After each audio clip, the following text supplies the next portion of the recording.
السلام ديال الله. نتمنى في هذا الفيديو يلقاكم في احسن الاحوال ان شاء الله، ومرحبا بكم في فيديو جديد.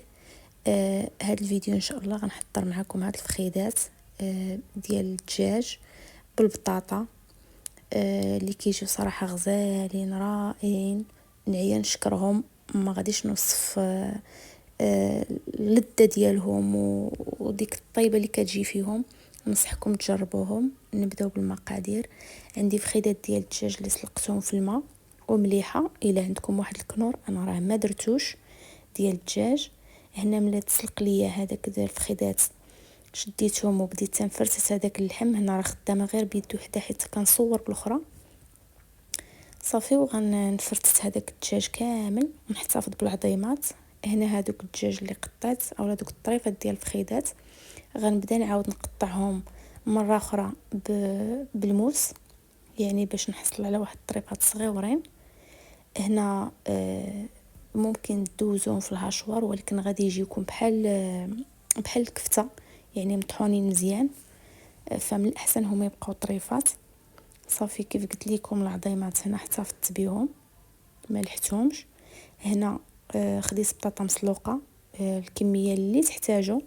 هنا خديت 3 مع 9 ديال 9 ولا 8 ديال الفخيدات ديال الدجاج اللي درت صافي. وتنمعسها مزيان وهي سخونه. هرستها صراحه غير بديك العود حيت ما عنديش المغاصه. هنا زدت الموتزاريلا اللي طحنتها وهو اختياري، يعني بغيتو ديروا هذا الفرomاج ديروه، ما بغيتوش تقدروا تستغناو عليه غير باش كيعطي ديك التعليكه صافي. وغنبدا ندير العطريه ديالي. عندي الفلفل الحار، غنضيف كذلك الملحه، وغادي هنا الملحه درت غير واحد شويه حيت الدجاج سلقته في الملحه. الفرomاج عندي مالح. هنا عندي معلقه الخرقوم اولا معلقه مع مرج الخرقوم. هنا عندي شويه ديال الخرقوم. البزار هنا ما كنستعملوش حيت درت الفلفل الحار. عندي واحد نص معلقه ديال الفلفل الاحمر، وعندي الشرموله اللي فيها القزبر والمعدنوس والثومه صافي. وغنعجن هاد البطاطا مع ديك الدجاج، مع ندخل لهم ديك التتبيله صافي. هذا هو الخليط اللي حصلت عليه او النتيجه اللي حصلت عليها. نبداو نديرو كويرات. هنا بالنسبه للكويرات ما غادي تلصقوا لكم في يديكم، ما غدهنوا يديكم ما والو. غنبقى نشكل كويره على شكل فخيد وندخل فيها هذاك العويد اولا هذاك مشات ليا كاع سميتو العظم ديال الفخيد. وغنبقى نلبسو هكا ونبرك عليه ونسد عليه من الجناب صافي ونشكل فخيده.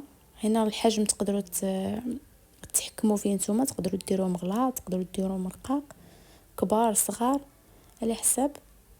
هنا حيت كنت درت البطاطا عندي كميه وفيره فانا درتهم كبارين شويه. خرجوا لي 8 ديال الحبات، يعني 8 الفخيدات اللي درت خرجوا لي 8 نيت قديتهم. نتوما كتقادوا يديكم صافي. هانتوما شوفوا الشكل كي كيجي صافي. كنستمر بهذه الطريقه. هنا نعاود معكم واحده اخرى.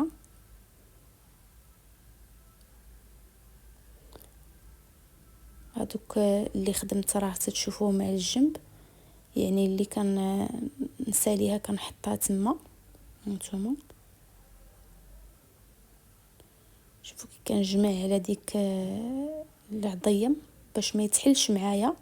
هو راه غير ملي غنديروا البيض، انا صراحه ما كنبغيش البيض بزاف، ما كيعجبنيش صراحه في التمراغ وديك الشيء، راه ديجا قلتها لكم في الفيديو.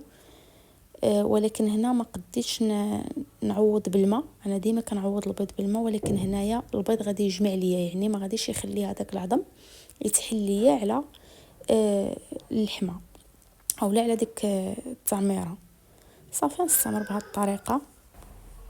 هنا دوك الفخيدات كندوزهم في الطحين الفورس. هنا من الاحسن الا كان عندكم طحين رطب، ما كانش تقدروا تستعملوا الحرش عادي، ولكن رطب باش كيجي مجموع هو اللي كيجمع لنا ديك العجينه. هنا دوزت في البيض، وصراحه كانوا عندي لي بول صغارين. من الاحسن انكم فاش تبغوا تمرغوا ديروا بول كبير، يعني هانتوما ما كنقدرش ديك البول ما كيهزش ليا الفخيده كامله، اضطريت انني نهز بيدي. ولكن ما تخافوش راه ما كيتوسخ، ما كتلقاو زعما ريحه البيض ما والو. هنا كندوز بلا شابلور. هنا بالنسبه لا شابلور راه شديت غير الخبز يابس ويبستو مزيان في الظل، يعني ماشي في الشمس باش ما يهزش لكم الغبره، وطحنتو مزيان. هنا لا شابلور انا بغيتو في هذا اللون هذا، الا بغيتو ابيض باش تصبغوه تقدروا ديروا غير اللبابه فقط، يعني اللبابه الخبز تيبسوها وطحنوها مزيان. فاش غتطحن ما يعني ماشي تولي كاع غبره، صافي تنسموها اولا كتصبغوها باللون اللي بغيتو. هنا بديت كنقلي وفي نفس الوقت كنرجع لدوك الحبات. وهنا جا عندي واحد الضيف رخات له بنتي، ايوا قال لي والله تندوق انا هو الاول هانتوما. صافي وكان لبس مزيان دوك الفخيدات كنلبسهم مزيان بلا شابلور. صافي وكنرجعو يتقلاو. هنا البنات ضروري تخليوها تقلا مزيان من الجهه، عاد تقلبوهم من الجهات الاخرين، حيت الا ما خليتوهمش تقلاو مزيان يعني الا ما تحمروش وهزيتوهم غادي تحلوا معاكم. فمنين كيطيب مزيان صافي ما كيوليش يتحل. هنا الفخيدات ديالي وجدوا، شوفوا الشكل صراحه كيجا كيحمق.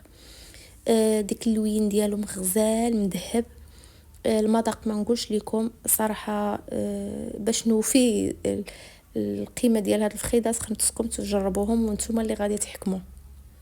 هنا صافي قدمتهم كيف قلت لكم، راه طيبت غير واحد الكميه والاخرين حطيت بهم في المجمد حيتاش صراحه مشبعين تيشبعوا.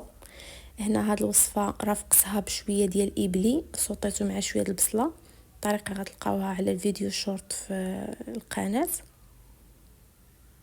نتوما جاو محمرين مقرمشين رائعين. سمعوا